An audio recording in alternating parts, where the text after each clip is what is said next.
A Avetec na área, Adriano quem vos fala. Hoje com mais um tema especial, hoje a gente vai falar sobre o enigmático GPT.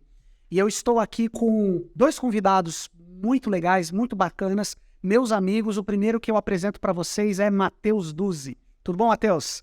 Tudo certo, Adriano? Um prazer estar aqui. Obrigado pelo convite. Matheus, bora lá. Head de Inovação e Cientista de Dados, né? Estatístico de formação. Maravilha. E outro cara também que eu quero apresentar para vocês, ele está online porque ele é do nosso estado digníssimo, Goiás, Márcio Vinícius. Opa, prazer estar aqui com vocês, Adriano. Muito obrigado pelo convite. Se precisar de piqui, estamos aqui, né? Ah, maravilha. Falar de Goiás e não falar de piqui não tem como, né? Não tem como. Marcião, desenvolvedor, tech lead, que mais? Desenvolvedor, tech lead, marido, pai de cachorro, tudo isso aí. Maravilha, todos devidamente apresentados. Vamos falar então sobre GPT, né? Vamos começar a falar sobre GPT. E aí o primeiro assunto que eu quero que vocês tratem é o que é o GPT, que todo mundo agora tá falando, tá no hype, tá no WhatsApp, tá no Google, tá em tudo que é lugar. Quem começa? A tradução em português, né? É um transformer pré-treinado, que na prática aí a gente fala que ele conversa com a galera. Eu não sei se o Márcio quer complementar com uma coisa, mas... Basicamente o que a gente pega mais como base é o chat GPT, onde a gente estabelece uma conversa ali com uma inteligência artificial, que é uma inteligência que dá alguns prompts ali de texto.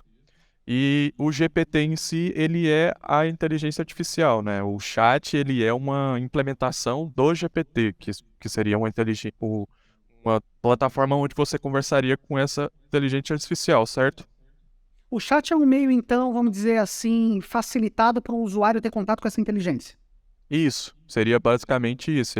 Ele é um provedor de alguma plataforma ali, seja ela... Hoje a gente vê a implementação via web, né, que você acessa o chat GPT e você tem um meio ali para você poder interagir com essa inteligência artificial.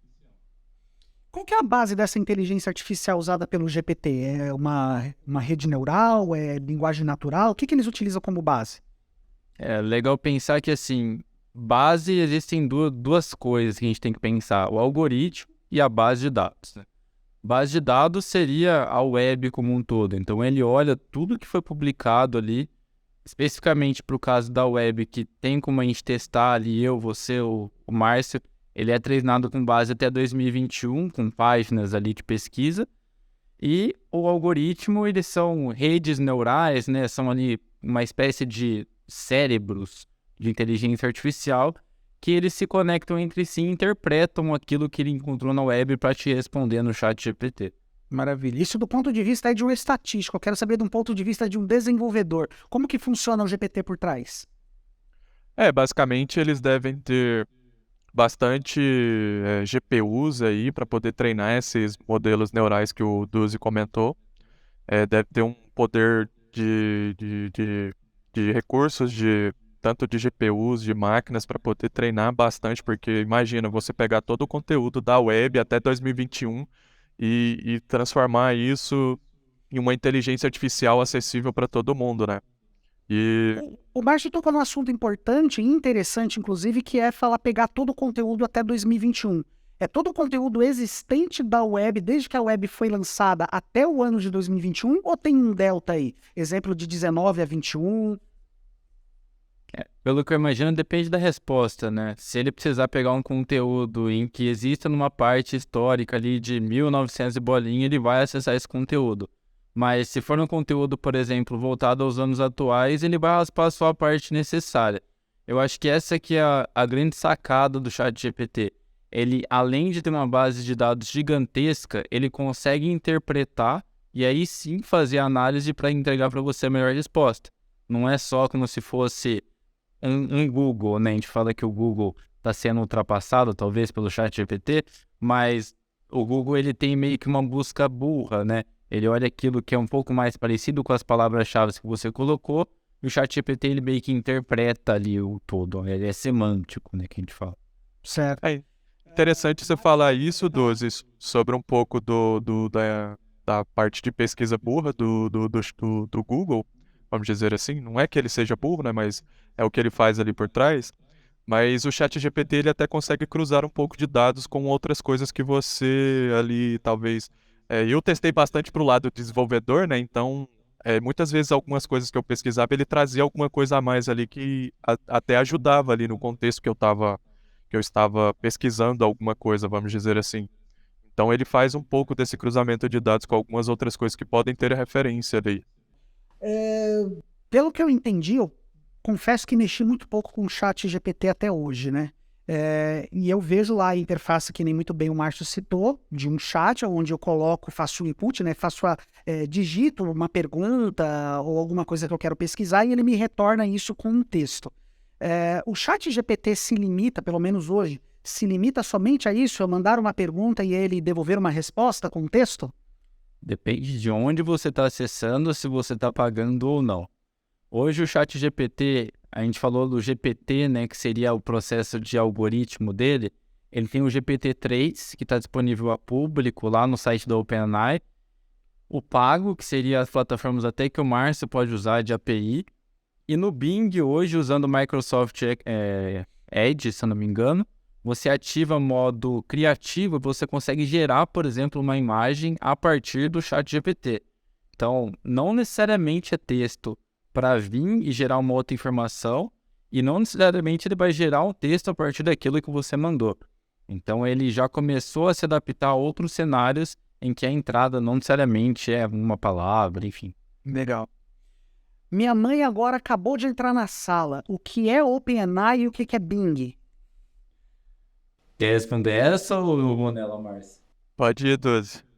Bom, então, Bing é como se fosse aquele patinho feio ali da ninhada dos, sei lá, buscadores da internet. Você sabe que existe, mas ninguém usava. Agora, ele acaba sendo uma interface para você usar o que é mais moderno de ChatGPT sem ter que pagar. Ele é o concorrente do Google Chrome, do Internet Explorer. Você usa o Internet Explorer para acessar o Bing, é o concorrente do Google. Ah, tá. E o OpenAI é quem criou o ChatGPT. Propósito bom, Márcio, então vou deixar essa para você. Quem que criou o OpenAI? A pessoa que criou o OpenAI, eu não me recordo muito bem o nome deles. Eu sei que no começo do projeto, o Elon Musk estava no projeto. E acho que uma das indagações que falaram ali, que saiu algumas notícias, é de que ele queria deixar a OpenAI um pouco mais open source, mais para a comunidade mesmo, e que tiveram divergências entre os sócios ali da empresa, né? E ele acabou saindo no meio desse período aí. Ah, E aí, participou do processo de fundação e saiu.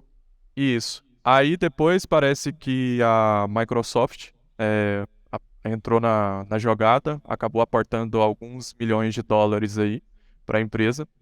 E hoje ela participa ali junto com os cofundadores ali da OpenAI, das decisões ali da direção do que vai se tornar essas ferramentas da OpenAI, né?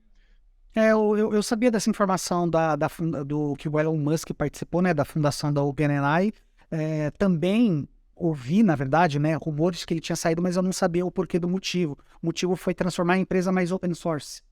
Em alguns sites de notícias, a notícia que corria era essa, de que ele teve um atrito ali por tentar transformar ela um pouco mais open source ali, essas IAs que eles têm, né? Que a gente fala hoje de OpenAI, mas a gente conhece mais o GPT do que outras ferramentas que eles tenham de inteligência artificial também. Se a gente acessar direto o site da OpenAI, a gente vai ver que eles têm várias outras inteligências artificiais, por exemplo, o DALL-E, que é uma ferramenta generativa de imagens lá que a gente tem, e correu até na internet muito tempo atrás aí, uns 2, 3 meses atrás, até do Papa, lá do Vaticano, lá, usando aqueles trajes bem diferentão, assim, do que a gente vê o Papa utilizando, vamos dizer assim. E foi uma imagem criada por essa inteligência. Isso, foi uma imagem criada por essa inteligência da OpenAI.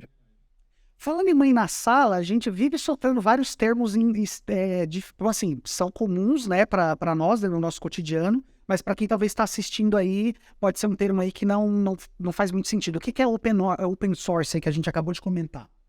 Open source é Que não é desenvolvedor, eu imagino como assim, algo que todo mundo colabora, né, Marcos? isso, exatamente. É como se você tivesse um projeto onde você conseguiria ter desenvolvedor de qualquer lugar do mundo para poder trabalhar naquele projeto, fazer alguma alteração, alguma modificação que possa ser benéfico para o projeto, né? Claro que quando a gente fala de open source, não é que você vai chegar lá e vai mexer em tudo e tudo vai ser aprovado, né? Sempre, geralmente, tem alguém por trás do projeto que vai ver o que está sendo modificado, se faz sentido ou não aquelas modificações que você está fazendo no projeto para aquele projeto, né? Então, não é que é liberado para todo mundo assim, não. A gente fala open source porque você pode ver o código-fonte, pode dar algumas ideias ali, sugerir algumas modificações, mas na prática, por trás ali, sempre tem alguém que vai aprovar ou não aquelas modificações. Todo open source, eu imagino então que pensando em software, tá? Todo software open source, ele é gratuito para se usar, já que ele é colaborativo.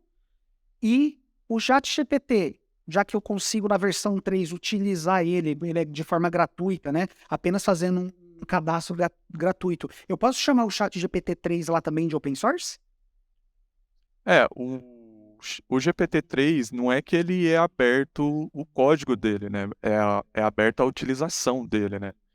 Então, quem é detentora dos direitos do código, de como que vai ser treinado, do que vai ser, vão ser as diretrizes que o ChatGPT vão seguir daqui para frente, é tudo o pessoal da OpenAI, né? Você pode chegar lá e poder utilizar. Então, não é que o ChatGPT é open source, né? Eu diria mais que é um aperitivo para você Isso acabar é consumindo uma e até assim, degustação no ali. caso da Microsoft, agora que ela entrou, é mais um produto da Microsoft. Então, a hora que você vai falar de ChatGPT integrado a cloud, por exemplo, eles querem que você use a Azure. A hora que você vai usar, por exemplo, algum outro, sei lá, editor de texto, eles vão falar que o ChatGPT está integrado ao Word. Então, existe um ecossistema em que a Microsoft viu o valor que o ChatGPT pode ser integrado agora. E aí, a Microsoft, como detentora ali dos milhões e milhões de dólares, ela consegue fazer proveito nos produtos que ela já tem disponível no mercado. O exemplo que você pegou do Word, então, estou viajando aqui, não sei nem se isso já acontece, mas a gente conhece a famosa correção ortográfica do Word. Você está me dizendo, então, que, não sei se já está implantado, se tiver você me corrige, mas se o ChatGPT ele poderia criar o próprio texto para mim dentro do Word, que é o que ele faz hoje na ferramenta dentro do site, mas se ele tiver implementado no Word, eu conseguiria, escreve um padrão de memorando para mim. Eu acho que até mais legal que isso ainda, pensa no Teams, que é da Microsoft. Então, eu estou numa reunião do Teams. Descreve o que foi conversado nessa reunião, coloca no Word e coloca os próximos passos. Você cria uma pauta. Você cria uma pauta e, além disso, ele interpreta como que isso pode ser feito e solucionado. Então, a partir de um texto, a gente chama, sei lá, voice to text, a gente consegue interpretar o que foi colocado na voz, adaptar isso para texto, ele vai interpretar o texto e aí sim ver os próximos passos. Tá. Então, seria uma possível utilidade ali do ChatGPT dentro da Microsoft. Legal. Cara, eu tenho uma pergunta interessante aqui. Acho que eu vou começar com você, Duzi, pensando na parte de inovação. Aonde você acha que o GPT ele pode colaborar na venda de veículos? Seja tanto do ponto de vista para uma empresa vender mais veículos, quanto do ponto de vista também para mim, usuário que estou indo atrás procurando um veículo para comprar. Tá, eu acho que como usuário, né, acho que a maioria da galera que tá aí talvez não seja necessariamente lojista, então quero comprar um carro. Eu acho que é uma pergunta muito comum. Tal carro é bom? Eu acho que o ChatGPT pode responder essa pergunta. Descreva pontos positivos e negativos de um Honda City tal ano. Nesse ano foi feito um recall de tal peça do carro. Puta, que legal. Então, eu acho que esse tipo de avaliação que ele pega, comentários no geral da internet, pode ser interessante para o consumidor final. Para quem vende? Anúncio. Então, eu tenho um carro que está com IPVA pago, mecânica boa, pintura em dia. Como que eu faço um anúncio que venda para uma plataforma XYZ usando esses dados? Então, ele cria o anúncio, né, a legenda que vai estar ali e joga nos portais, né? Aí você, enquanto ele não está integrado com algum portal, você faz isso manual, mas não descarta a possibilidade daqui para frente. Bacana. Márcio? Pegando na ideia que o Duzi falou aí, é só comentando que a gente já tem dentro aqui, até mesmo da Autoavaliar, utilização de muito do ChatGPT para alguns textos generativos que a gente tem aqui dentro, né? Então, a gente já trabalha com algumas campanhas ali, parece que do marketing ou alguma coisa do tipo, onde o pessoal pede sugestões, né? E às vezes até melhora um pouco mais o que o próprio ChatGPT colocando um pouco mais de pessoalidade ali, de algo um pouco mais pessoal da própria empresa nossa, né? Voltando Continua. Voltando um pouco mais no assunto, na questão de utilidade do ChatGPT, por exemplo, que o Duzi comentou sobre o Word, hoje a gente tem na parte de desenvolvimento, que é o Copilot, né? Cara, o Copilot eu já venho testando ele desde o finalzinho do ano passado, e é bem nessa pegada que o Duzi falou mesmo. Tem horas que eu faço um comentário ali, faço assim, coloco qual que é a descrição da classe que eu quero ali escrever, e ele escreve a classe já baseada com um padrão de código do que eu já estava escrevendo em outras classes. Então, ele faz essa análise de classe para classe e ainda já escreve uma nova classe do jeito que você já é acostumado a escrever em outras classes. E isso é bem poderoso ali. Estava até comentando com o nosso CTO Will que eu acredito que a minha produtividade ali aumenta pelo menos uns 20% utilizando ferramentas desse tipo. Porque você acaba que você gera ali uma classe gigante e aí depois você só vai ajustando algumas coisas ali do que você precisa, né? Cara, você tocou num ponto que é até tema da minha próxima pergunta, e talvez você já respondeu boa parte dela, e é uma pergunta cabulosa, que muitas pessoas eu acredito que devem ter esse tipo de receio. Vocês não têm medo do chat GPT tomar o emprego de vocês? Ou tomar o nosso emprego? Eu tenho medo de pessoas que saibam usar o ChatGPT melhor que eu roubar meu emprego, mas o ChatGPT não. Eu também não acredito nessa mesma ideia, Tuduzi, e eu ainda não vejo no ChatGPT, somente o ChatGPT, por exemplo, conseguindo fazer um site do zero, vamos dizer assim. Hoje, o cara pode até chegar lá e digitar, me faça um site completo, mas o que ele gera ali ainda tem a parte de cloud, tem a parte de fazer o deploy, verificar se tudo aquilo ali tá de boas. Então, vamos dizer assim, não é qualquer pessoa que vai saber o que digitar no chat GPT para poder obter os objetivos que ele precisa, vamos dizer assim, fazer para poder concluir o que ele quer, né? Agora, uma pessoa que saiba usar e entende um pouco ali, até consegue fazer muita coisa com ele. Exato, essa daí eu vou até participar da resposta porque eu compartilho muito do que você respondeu também. O ganho de produtividade é absurdo, desde que você saiba o que você está fazendo. Então, economizar a digitação de 100 linhas com um comando e, obviamente, saber o que aquelas 100 linhas significam, eu acho que com certeza o ChatGPT tem que ser usado e tem que abusar dessa tecnologia, porque é óbvio, né? Para que eu vou digitar 100 se eu posso digitar uma? Então, eu concordo com vocês também. Ah, outro ponto que é bem legal, e aí eu quero entender um pouco como funciona, porque a gente falou de ChatGPT 3 gratuito. Então significa que tem uma versão paga. O ChatGPT também ganha, óbvio, né? Foi criado, acho que com não só o famoso slogan, né? Tecnologia voltada ao bem-estar e à evolução da humanidade. Não, tem grana por trás disso. Como é que funciona isso? Eu acho que uma pessoa melhor para responder é o Márcio, mas pelo que eu sei, você paga ali por uma espécie de contagem de palavras, a gente chama de tokens, né? Então, você tem o uso da API, que seria uma ligação da OpenAI lá com o ChatGPT ou da própria Microsoft, que existem diferentes. E aí, com essa ligação, você consegue perguntar e ter respostas do ChatGPT, mas o Márcio pode falar muito mais disso.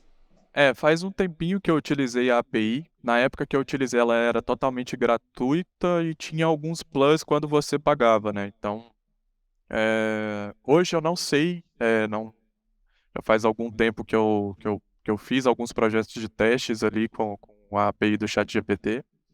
Inclusive, integrei o ChatGPT com o WhatsApp para algumas coisas ali, só para melhorar um pouco mais a usabilidade, para o cara não ter que acessar diretamente o ChatGPT, né? E nessa época era tudo gratuito ali, funcionava belezinha. Hoje eu não sei se eles estão cobrando muito por esses tokens, acredito que tem uma cota mínima ali que você tem que pagar, e se você estourar, talvez esteja dessa forma. Mas o ponto em questão é que eles lançaram o ChatGPT-4, o GPT-4, né? Não é o chat em si, é só o GPT-4, e ele tem uma API que está liberando somente para empresas, né? Inclusive a gente aqui da Autoavaliar, a gente está tentando buscar essa chavinha ali, essa API key do GPT-4 para poder utilizar em alguns projetos internos aqui, para ver se a gente consegue utilizar isso.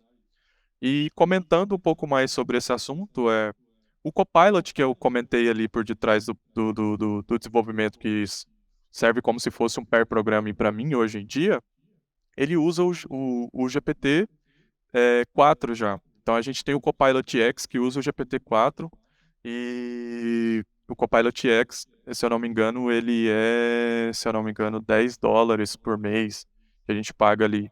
Cara, é barato se você for ver a questão de ganho de produtividade, então, para estar utilizando esse recurso.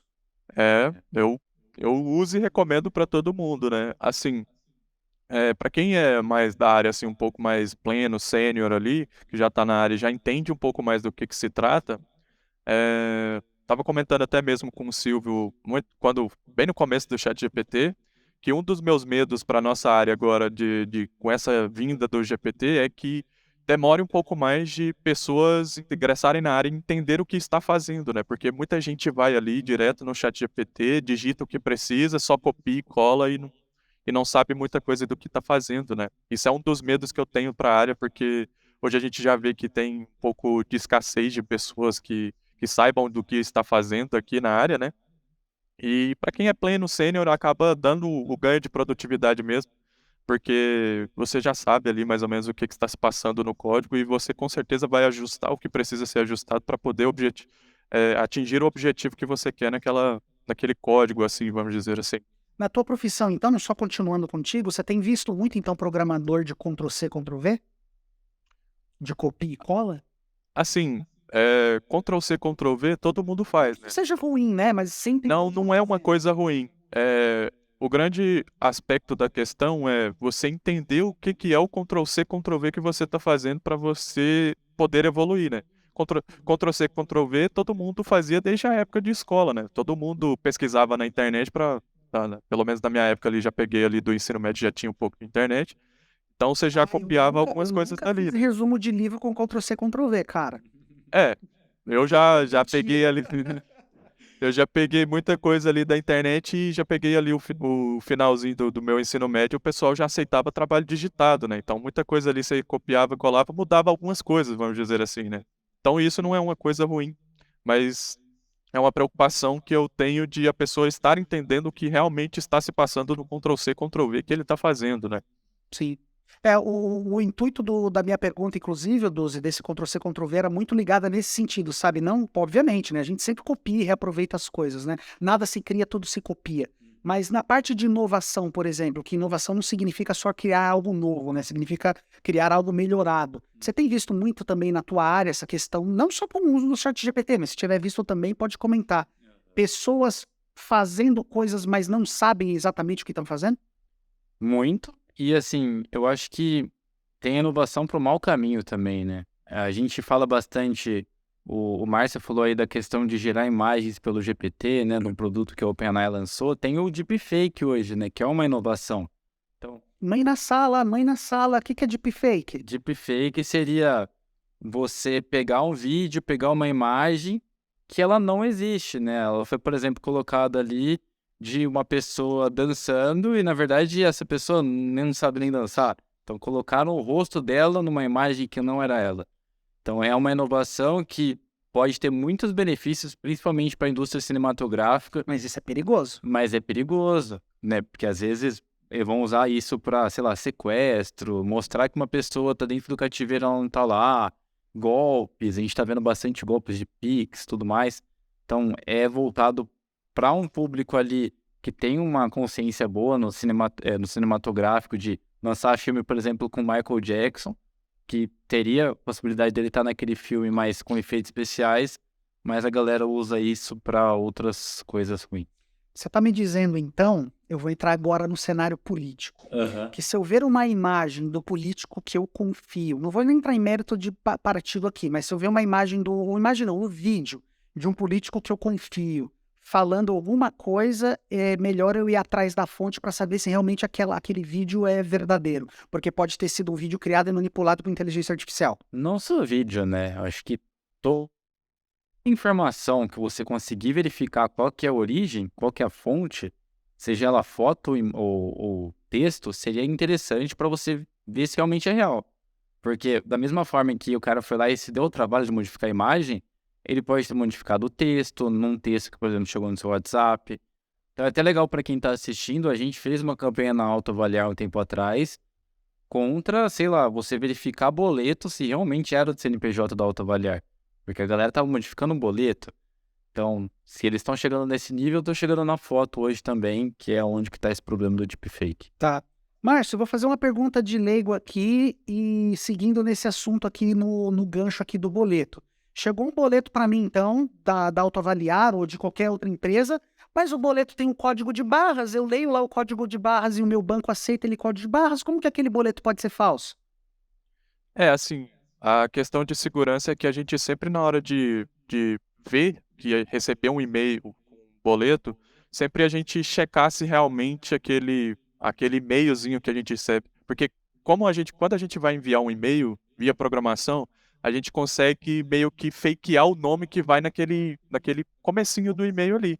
Mas lá E-mail, então. isso, de quem veio, mas lá internamente, se você clicar e ver se o e-mail é realmente de um domínio da Autoavaliar, alguma coisa do tipo, tem como você verificar isso. Geralmente, o pessoal, quando vai fazer isso, por exemplo, hoje o domínio da Autoavaliar é autoavaliar.com.br, aí o cara pega assim, a Autoavaliar, e ele coloca um A mais no começo do domínio para poder enviar esse e-mail. Esse é um quesito de segurança que sempre que você receber um e-mail, sempre que é alguma coisa muito importante para você mesmo, não só da Autoavaliar, se for qualquer outro produto ou serviço que você assina ou que você compra, você sempre vai nesse e-mail e verifica, né. Então, por exemplo, a gente tinha muito, mais ou menos há uns 2, 3 anos atrás, a gente tinha aquele problema do Mercado Livre. O pessoal fingia, mandava mensagem no WhatsApp, falava assim: "Não, qual que é seu e-mail?" Aí o cara mandava tipo meio que um fake comprovante de compra do Mercado Livre, né. E se a pessoa fosse direto clicando no e-mail, entrando realmente para ver qual que era o e-mail que estava lá, às vezes era até um e-mail com @gmail. O Mercado Livre não ia mandar um e-mail para você com @gmail.com, né. E uma segunda questão de segurança é realmente verificar que na hora que você for beleza, passou a etapa da verificação do e-mail. Na hora que você lê o código de barras e vê que não é, você tem que verificar se o que você está pagando realmente está indo para a empresa ou para o produto que você realmente está comprando, né.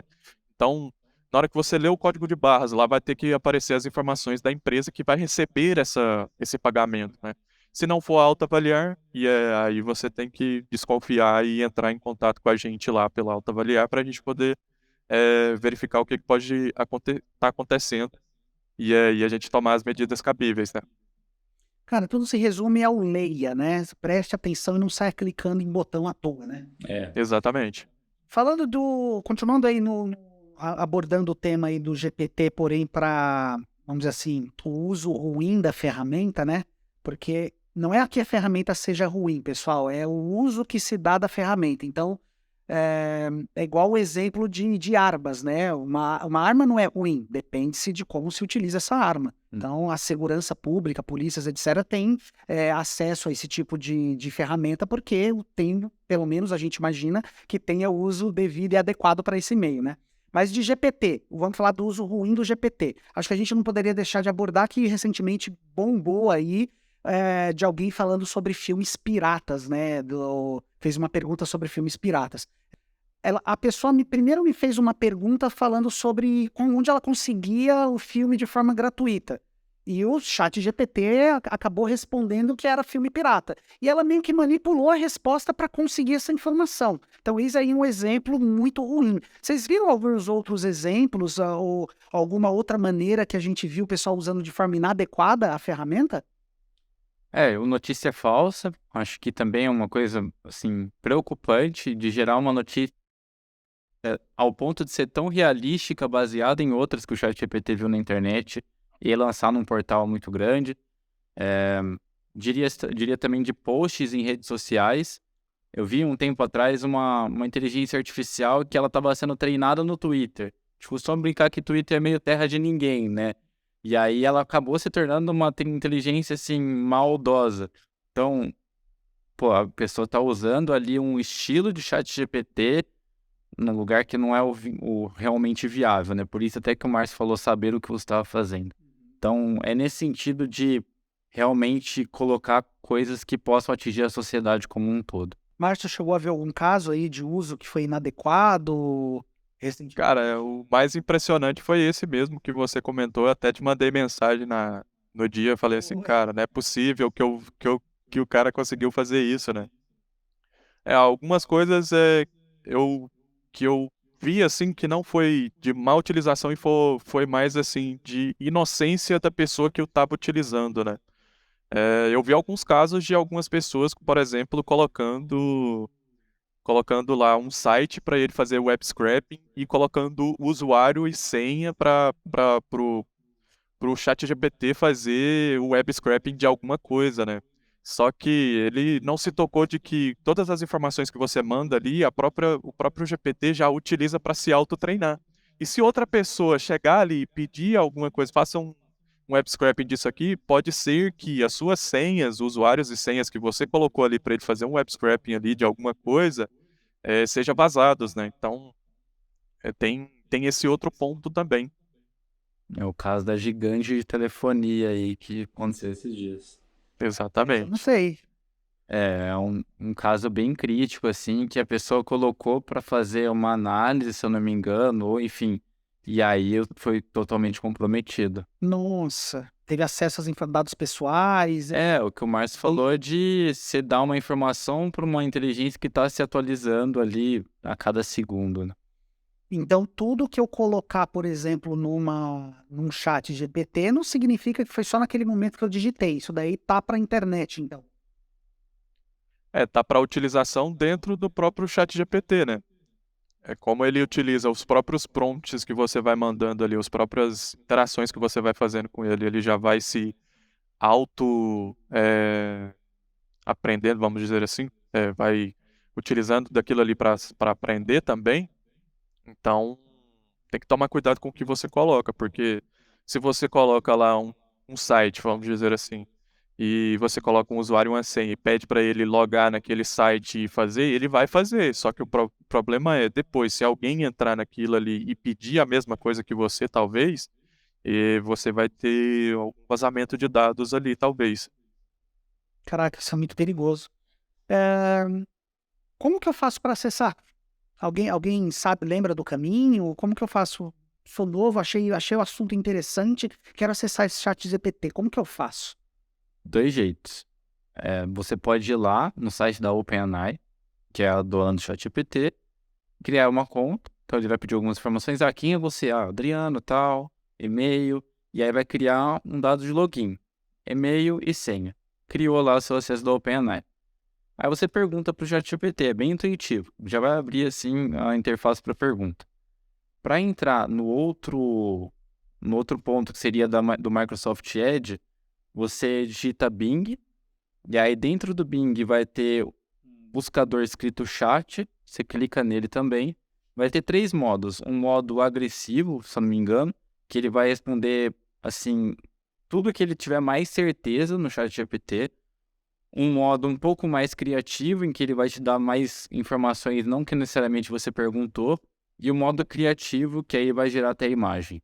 Então, gere imagens para mim, por favor, de uma garrafa de água do Star Wars. E aí ele vai gerar essa garrafa de água. Importante que essa feature da imagem está disponível só para inglês. Então você vai ter que mudar o seu navegador para inglês e perguntar para o ChatGPT no Bing. E perguntar, obviamente, em Em inglês. Tá certo. Você comentou do Copilot e se tiver alguma outra ferramenta que a gente possa também, pelo menos passar uma pequena instrução de como a gente pode utilizar, Márcio? O Copilot, Servidor, etc. o Copilot ele é uma ferramenta da própria GitHub, né? A GitHub que é da Microsoft. Então, você digita lá GitHub no Google ou até mesmo Copilot direto, você vai ser redirecionado direto para um site do GitHub lá, explicando tudo. Aí, basicamente, é fazer o pagamento ali, colocar suas informações de pagamento, fazer o usuário e a senha também, né? Antes disso. faz o usuário e a senha lá no GitHub, faz a- o pagamento, e aí você vai baixar a extensão do Copilot na ideia que você vai utilizar. Tem hoje para VS Code, tem para as ideias da JetBrains todas. Eu utilizo o da JetBrains, gosto bastante.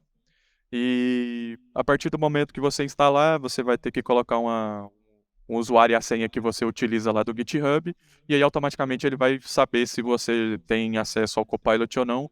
E a partir desse momento, para utilizar, basta você pegar algum tutorialzinho ali na internet de como que utiliza o Copilot na IDE, né? Mas basicamente você vai colocando comentários no seu código do que você precisa dali para baixo. E aí ele automaticamente já vai entendendo, ele já lê outros arquivos seus para entender mais ou menos como que é o seu estilo de programação, para poder fazer mais ou menos o mesmo estilo. Eu fiz esse teste porque muitas vezes alguns desenvolvedores gostam de usar, por exemplo, o Camel Case ou o Snake Case, né? Que é basicamente você colocar ou a letra maiúscula ou colocar os underlines, né? Que é o que a gente conhece hoje em dia. Então, ele já vai ali analisando seu próprio código para poder te dar sugestões baseadas no que você já é acostumado a fazer. Ah, ele entende o teu padrão e vai seguindo esse seu padrão. Isso.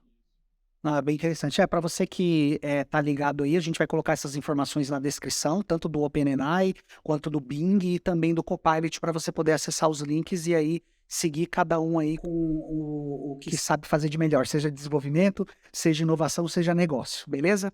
Senhores, eu acho que é isso. Ficou faltando algum ponto para a gente abordar sobre ChatGPT que a gente esqueceu? Do meu lado, acho que só. Eu também, do meu lado, só isso mesmo. Maravilha, então agradeço muito a presença de vocês, muito obrigado por ter participado desse nosso episódio sobre o ChatGPT, e você aí fica ligado que a gente volta com o nosso AVTech com outros episódios com bastante assuntos legais e bastante relevantes também. Obrigado, até mais.